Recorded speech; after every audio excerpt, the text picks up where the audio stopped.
నమస్కారం అండి. మనం ఇప్పుడు గోగినేని మణి గారు రచించిన 'కలవారి కోడలు' 14వ భాగాన్ని విందామా? నాకు శాంతి లేదు. అశాంతిగా, ఆవేదనగా శ్రీనిలయం చుట్టూనే పరిభ్రమిస్తున్నాను. అత్తమ్మ, నేనే ఈ ఇంటికి పెద్ద కోడలనని శబ్దం చేశావు. మర్చిపోయావా? నేను శ్రీలక్ష్మిని. నా మరణానికి కారణమైన మనిషి మహారాణిలా శ్రీనిలయంలో తిరుగుతుంటే నాకు శాంతి ఎలా లభిస్తుంది? పోవాలి. తక్షణమే వెళ్ళిపోవాలి. అప్పుడే నాకు శాంతి లభిస్తుంది. తెలిసి చేసినా తెలియక చేసినా పాపం పాపమే, అనుభవించాల్సిందే. ఇప్పటికే అనర్థాలు జరిగాయి. ఆరోగ్యం, ఆనందం, ఐశ్వర్యం అన్నీ తరిగిపోతున్నా తెలుసుకోవడం లేదు. నాకు శాంతి లభించకపోతే ఇంకా ఇంకా అనర్థాలు జరుగుతాయి. తక్షణం తక్షణమే పంపించు. అందరూ చలనం లేని బొమ్మల్లా నిలబడున్నారు. అతను ఎవరో స్వామీజీ కాబోలు. ఆ మాటలు ఆపాక లేచి నిలబడి ఇటువైపుకి తిరిగారు. కళ్ళు ఎర్రగా చింతనిప్పుల్లా ఉన్నాయి. ఒక్క క్షణం ఒళ్ళు జలదరించింది.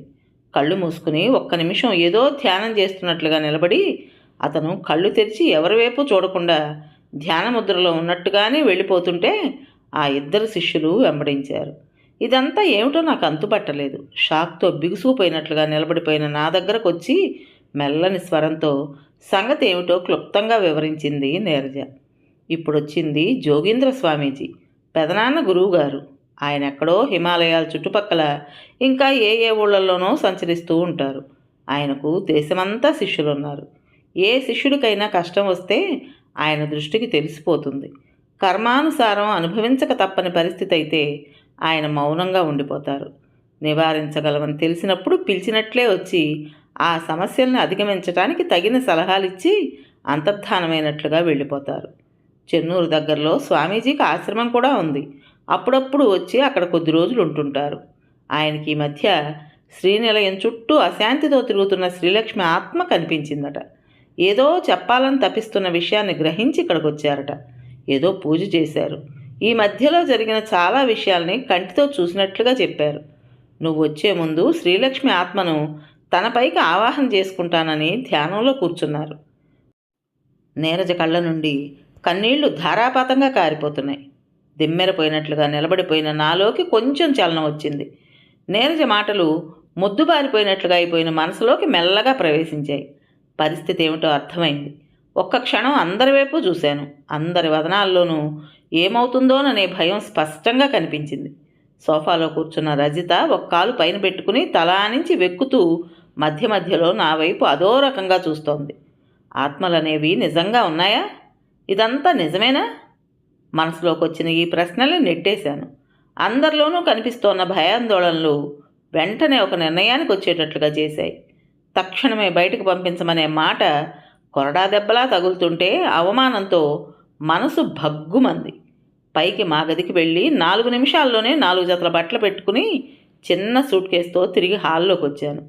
ప్రస్తుతానికి వైజాగ్ వెళ్ళిపోయి విష్ణు వచ్చాక తర్వాత సంగతి ఆలోచించవచ్చు అనుకున్నాను.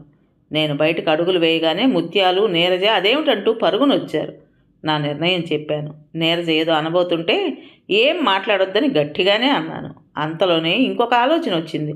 అంత రాత్రి వేళ ట్రైన్ ఏదైనా ఉందో లేదో తెలియకుండా స్టేషన్కి వెళ్ళి కూర్చోవడం ఎందుకని ఆ రాత్రికి వెనక్కి ఇంట్లోకి అడుగు పెట్టకుండా అవుట్ హౌస్లో ఉండి ఉదయమే వెళ్ళొచ్చని అనుకున్నాను. నా చేతిలోని సూట్ కేసు తీసుకుని ముత్యాలు నాతో పాటు వెనక్కి అవుట్ హౌస్ వైపు వచ్చింది. ఆ రాత్రికి అక్కడే పడుకుంటానని తెలిసి తలుపు తీసి మూలనున్న చీపురుతో గది శుభ్రం చేస్తూ, చిన్నమ్మ ఆత్మ అలా చెప్తుందా? ఈ దూరం కాకపోతేను ఏదో కొనుక్కుంటోంది. వరండాలో గోడకి చేరబడి కూర్చున్నాను. మానసికంగా పూర్తిగా విభ్రాంతి నుండి తేరుకోనే లేదు. ఇదేమిటి ఇలా జరిగింది? ఇదంతా నిజమేనా? భ్రమ కాదు కదా అనే ఆలోచనలో ఉండగానే సరిగ్గా అప్పుడు ఒక అద్భుతం జరిగింది. నాలోకి దివ్యశక్తి ప్రవేశించినట్లుగా. నిజంగా అది అద్భుతమే, అనుకోని విచిత్రమే. తెరచి ఉంచిన కిటికీ నుండి చొచ్చుకు వచ్చిన బాలభానుని కిరణాల గోరువెచ్చని స్పర్శకి మెలకు వచ్చింది. ఆలోచనలతో అర్ధరాత్రి వరకు మెలకుగా ఉండడం వల్లనేమో తొందరగా లేవలేకపోయాను. బద్ధకంగా కళ్ళు విప్పాను. రాత్రి నా మనసును కలవరపరిచిన అలజడి అలలు మటుమాయమై మనసు చాలా ప్రశాంతంగా ఉంది. ఏ నిమిషానికి ఏం జరుగుతుందో తెలియదు కదా అని మళ్ళీ అనుకున్నాను. ఈ ఇంటికి వచ్చిన కొత్తలో ఈ అవుట్ హౌస్ కుటీరంలా ఎంత బాగుందో అనుకున్నాను. ఇక్కడే నేను రాత్రి తలదాచుకోవాల్సి వస్తుందని అప్పుడు ఊహించలేదు మరి. ఎవరైనా విధి కవ్వించే సంఘటనలకు తల వంచాల్సిందే. ఇలాంటి ఆటుపోట్లు కూడా దృఢచిత్తం అవడానికి పనికొస్తాయి కాబోలు. ముత్యాల్ని లేపితే కళ్ళు నులుముకుంటూ లేచి కూర్చుని ఇప్పుడు ఏటి చెయ్యాలా అంది. ఇంట్లోకి వెళదాం పద అనగానే కళ్ళు పెద్దవి చేసి చూసి నిజంగానేనా అంది.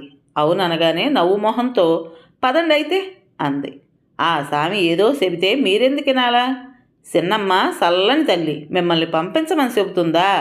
నమ్మకండి అని నేను రాత్రే చెప్పానా? హుషారుగా సూట్ కేసు పట్టుకుంది. నిజమే, గది ఊడుస్తున్నంతసేపు రాత్రి ముత్యాలు ఇలా గుణుగుతూనే ఉంది. ఈ మాత్రం తార్కికంగా ఇంట్లో వాళ్ళెవ్వరూ స్పందించలేకపోయారు. ముత్యాలకైతే ఆస్తులు బంధాలు ఏమీ లేవు కాబట్టి అనర్థాలు జరుగుతాయనే భయం కూడా ఉండకపోవడం సహజమని అంటారేమో. మీరు దర్జాగా ముందు వైపు నుండే రండి, నేను ఇటొస్తా అంటూ వంటగది వైపు వెళ్ళింది. నేను లోపలికి వస్తుంటే అమ్మగారు వచ్చేశారు అని ముత్యాలు పెద్దగా కేక పెట్టింది. రజిత పరుగులాంటి నడకతో క్రిందకు దిగొచ్చి ఒక్క క్షణం నా వైపు విభ్రాంతిగా చూసింది. నేను తిరిగి వస్తానని ఊహించలేదనుకుంటా. కోదండం గారు ఊరు నుండి రాత్రి ఏ వేళప్పుడు వచ్చారో కానీ ఆయన కూడా లోపల నుండి వచ్చారు. ఏంటి రాత్రి అంత ఆవేశంగా వెళ్ళి తెల్లారేసరికల్లా తిరిగి వచ్చేసావు? నేను అనుకుంటూనే ఉన్నాను తిరిగి వస్తావని. అత్తావాళ్లే ఏదో జరిగిపోయినట్టు నువ్వు నిజంగానే వెళ్ళిపోయావనుకుని ఒకటే బాధపడిపోయారు. అవునులే, నీకు మాత్రం ఇలాంటి ఇంటిని వదిలి వెళ్ళాలంటే కష్టంగానే ఉంటుంది. నా వైపు ఇంటివైపు చూపులు తిప్పి వ్యంగ్యంగా అంది రజిత. రజిత, నువ్వు మాట్లాడకు, రాత్రి జరిగింది పొరపాటే అప్పుడే వచ్చి నిలబడిన అత్తయ్య అన్నారు. రజిత తీవ్రంగా, పెద్దత్త ఏంటి నీ ఉద్దేశం? ఎవరెలా పోయినా ఏం జరిగినా పర్వాలేదనే? స్వామీజీ చెప్పింది విని కూడా ఇలా అంటున్నావే అడిగింది.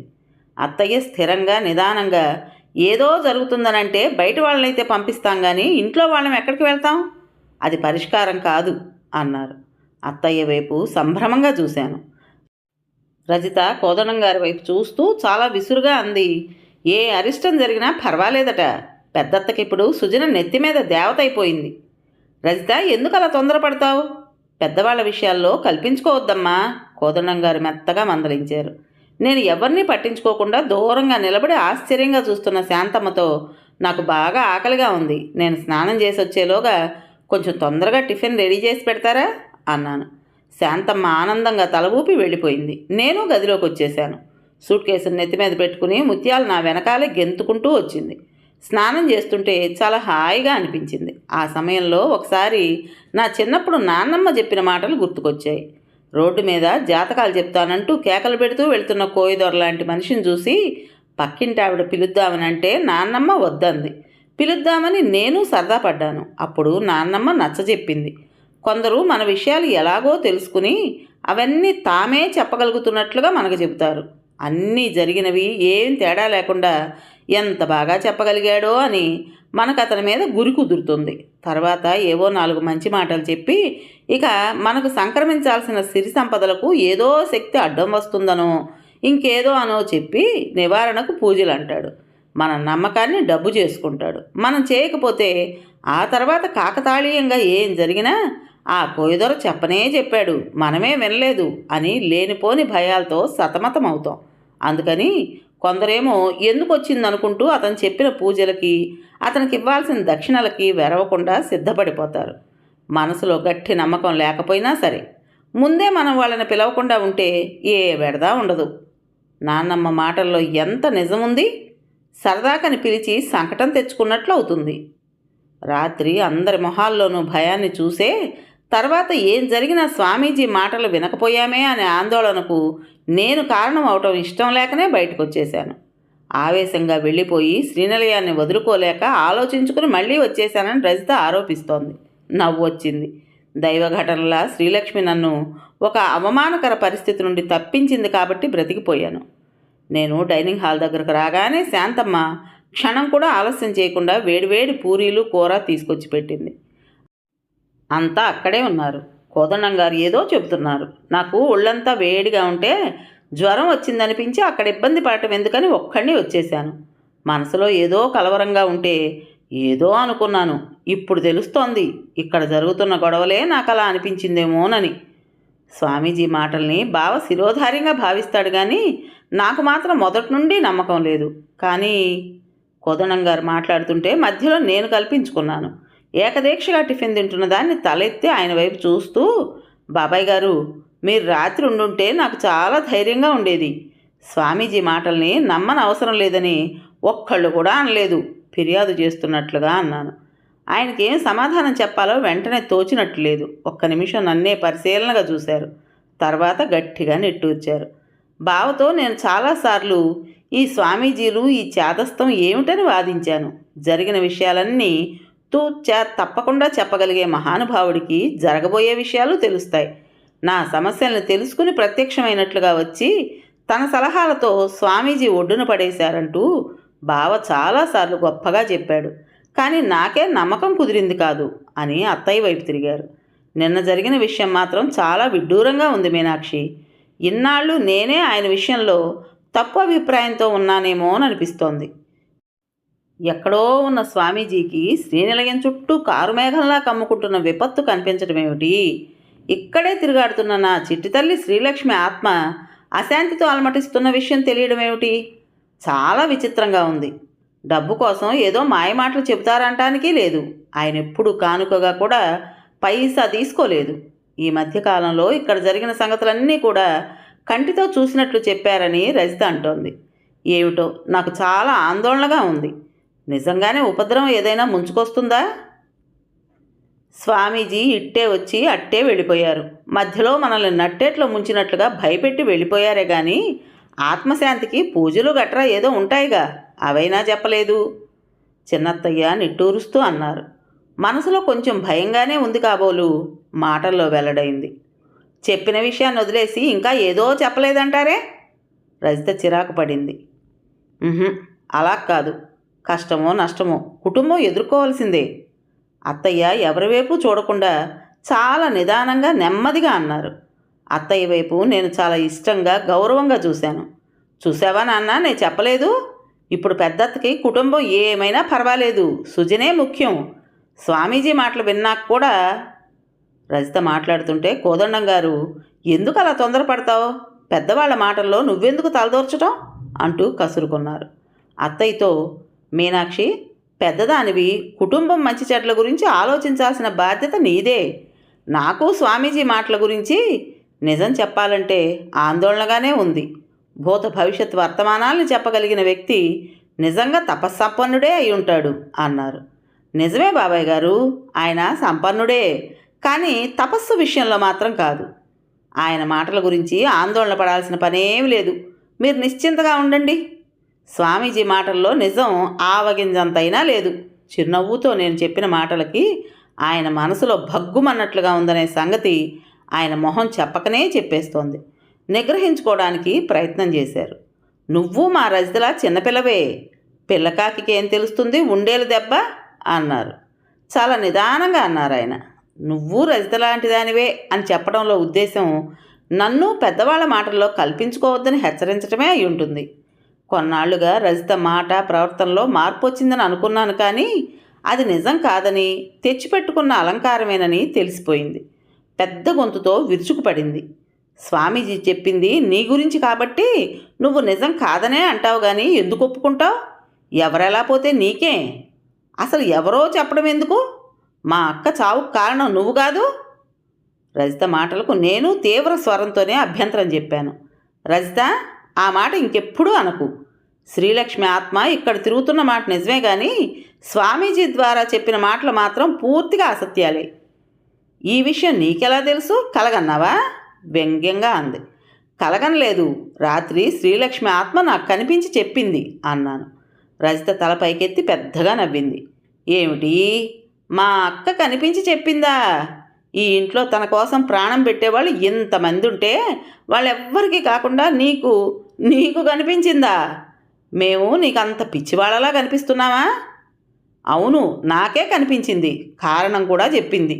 తన మరణానికి నేనే కారణమనే నిందతో నాకు అవమానం జరిగింది కాబట్టి నా ద్వారానే అసలు నిజం తెలియాలని అనుకుందట. ఆ పైన నా జన్మ నక్షత్రాన్ని బట్టి తన ఆత్మ నాకు మాత్రమే కనిపించే అవకాశం ఉందని చెప్పింది. మరి నష్టజాతకం అనే మాటను చెరిపేసుకోవడానికి ఇదో ఎత్తు వేస్తున్నావా? బాగుంది, చాలా బాగుంది. నీ జన్మ నక్షత్రం గొప్పదని మా అక్క చెప్పిందా? ఇంతకన్నా జోకుంటుందా? గొప్ప నక్షత్రం అని నేను అనలేదు. ఆత్మ కనిపించే అవకాశం ఉందని చెప్పిందన్నాను.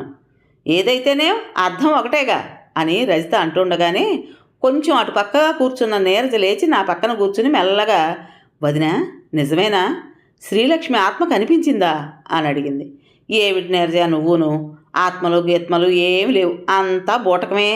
తనేదో కట్టుకథ చెబుతుంటే నిజమని నమ్ముతున్నావా? రజిత నీరజని వెక్కిరింపుగా అడిగింది. అదేమిటి రజిత, ఆత్మ అంటే నీకు నమ్మకం లేదా? నిజమా? మరి రాత్రి స్వామీజీ మాటలకు భయపడి కన్నీళ్లు కూడా పెట్టుకున్నావు? ఆశ్చర్యాన్ని చూపించాను. రజిత ఉరుముతున్నట్లుగా చూసింది. ఆత్మల గురించి నాకేం తెలియదు. మా అక్కకి ఇంట్లో అన్యాయం జరిగిన మాట నిజమేగా, అందుకు నాకు దుఃఖం కలిగింది. గొప్పవాళ్ల మాటలకు విలువ ఉంటుంది. నీలాంటి వాళ్ళకు కూడా ఏదో గాలివాటంగా చెబితే నిజమేనని ఎవరు నమ్ముతారు? అసలు ఆయన ఎక్కడా, నువ్వెక్కడా? ఈసడింపుగా అంది. నేను ఈ ఇంట్లో మనిషిని కాబట్టి నిజమే చెబుతానని నమ్మొచ్చు. స్వామీజీ ఎవరో ఎక్కడివాడో ఏం తెలియదు. ఏదో ఉద్దేశంతో ఏదో చెప్పే స్వామీజీలు ఉండొచ్చు. అసలు ఎక్కడో ఏ పని చేసుకునే మనిషో అయినా వేషం భాష మార్చుకుని స్వామీజీగా అవతారం ఎత్తినా మనం కనుక్కోలేం కూడా అని నీరజ్తో, శ్రీలక్ష్మి చనిపోయే ముందు రోజున నీతో ఒక పందెం కాసింది గుర్తుందా అన్నాను. నీరజ ఆలోచిస్తున్నట్లుగా మొహం పెట్టింది. కోదండం గారు విసురుగా లేచి నిలబడి, మీనాక్షి, నీ పెద్ద కోడలు కలగందో కథ చెబుతోందో నాకేం అర్థం కావడం లేదు. స్వామీజీ గురించి నాకు తెలిసింది తక్కువే. నీకే తెలుసు. ఆయన మాటల గురించి శ్రద్ధ పెట్టి ఆలోచించాల్సింది నువ్వే. భగవంతుడే కాపాడాలి అంటూ 2 చేతులెత్తి పైకి చూస్తూ దండం పెట్టారు. మన ఊరి ఆచార్య గారి మందు పడితే కానీ నాకు ఈ ఉష్ణం తగ్గదు. నేను వెళ్తున్నాను అంటూ చకచకా వెళ్ళిపోయారు. వెనకే రజిత వెళ్ళింది. నీరజ నా వైపు చూస్తూ, నాకేం గుర్తు రావడం లేదే అంది.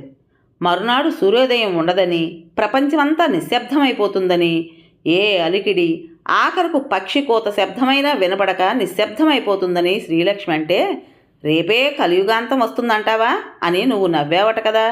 అప్పుడు శ్రీలక్ష్మి అవును నిజం అని పందెం కడితే కాదని నువ్వు పందెం అన్నావు.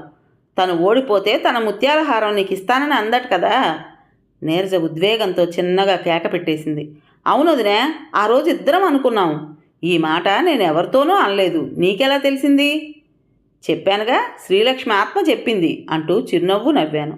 తను చనిపోతుంది కాబట్టి మర్నాటికి తనకి ప్రపంచమంతా చీకటే కదా అనే ఉద్దేశంతో శ్రీలక్ష్మి అలా అందట. పందెం అంటే ఎవరో ఒకరే గెలిచే అవకాశం ఉంటుంది, కానీ ఇక్కడ మాత్రం మీరిద్దరూ గెలిచినట్లే అయిందట.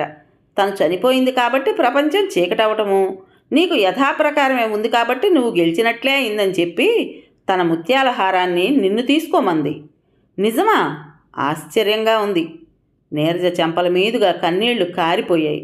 నిజమే. ఆ ముత్యాల హారం ఉన్న చిన్న ముక్మల్ పర్సుని ఫేమ్ బుట్టలో పెట్టిందట. దానిని బెడ్ పక్క నుండి తీసి బుక్ షెల్ఫ్లో పెట్టేసినందువల్ల మీరెవరూ దాన్ని చూసుకోలేదని ఇప్పుడు నాతో చెప్పింది. చూసి రావడానికి కాబోలు నీరజ చటుక్కుని లేచి నిలబడింది. అందరూ నిర్విణ్ణులై కళ్ళు ఇంత చేసుకుని నా వైపే చూస్తున్నారు. మరి నేను చెబుతున్నది సామాన్యమైన సంగతులు కావుగా. ఇంతవరకు ఎప్పుడూ అనుభవంలోకి రాని అద్భుతమే. శాంతమ్మ గది గుమ్మం దగ్గర నేలకు అతుక్కుపోయినట్లుగా నిలబడి చూస్తోంది.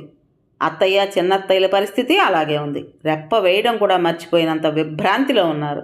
నీరజ క్షణం కూడా ఆలస్యం చేయకుండా రివ్వున దూసుకుపోతుంటే ఆపి ఆ ఫేమ్ బుట్టలోనే ఒక క్యాసెట్ కూడా పెట్టిందట. తను లేకపోయినా తన పాటల్ని వింటుండాలని అత్తయ్య కోసం కృష్ణ భజన, మావయ్య గారి కోసం శివస్తోత్రం పాడి రికార్డు చేసిందట అని చెప్పాను. అత్తయ్య కళ్ళల్లో ఆశ్చర్యం ఇంకా రెట్టింపైంది. నమ్మాలో కూడదో తెలియని విచిత్రమైన సందిగ్ధావస్థలో ఉన్నారు. ఆ పరిస్థితి నాకు కొంచెం ఇబ్బందిగానే ఉంది. కింద కూర్చున్న ముత్యాలు, అమ్మాయి గారు, రాత్రి చిన్నమ్మ వచ్చి మీతో కబుర్లు చెప్పారా? నేను అప్పుడు అక్కడే ఉన్నాను గందా, లేపితే 2 మాటలు అడిగేదాన్ని కదా అంది. అంతలోనే నీరజ పరుగున వచ్చింది. నవల పేరు కలవారి కోడలు. రచించిన వారు గోగినేని మణి గారు. ఇంతటితో ఈ నవలలోని 14వ భాగం పూర్తయింది. విన్నారు కదండి. మరి ఈ కథ మీకు నచ్చిందా? నచ్చినట్టయితే లైక్ చేసి మరో 4కి షేర్ చేయండి. అలాగే కొత్త వాళ్ళు కనుక మన ఛానల్ని చూస్తున్నట్లయితే తప్పకుండా సబ్స్క్రైబ్ చేసుకోండి.